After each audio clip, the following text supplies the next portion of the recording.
क्या आप जानते हैं कि जब भी आप किसी को बार बार याद करते हैं तो वो भी आपको याद करता है। दरअसल कई बार ऐसा होता है कि किसी इंसान को हम बार बार याद कर लेते हैं।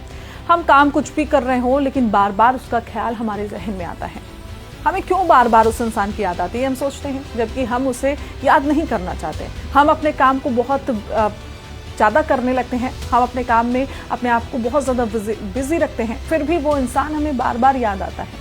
साइकोलॉजी के अनुसार अगर आप किसी के बारे में बार बार सोच रहे हैं तो हो सकता है कि वो भी आपके बारे में सोच रहा हो। जब दो लोगों के बीच गहरा इमोशनल कनेक्शन होता है तो दोनों एक दूसरे को ज़्यादा याद करते हैं। आपने भी नोटिस किया होगा, कभी अचानक किसी का ख्याल आता है और थोड़ी ही देर में उसी का मैसेज आ जाता है। कभी आप उसे याद करते हैं और वो अचानक सामने मिल जाता है।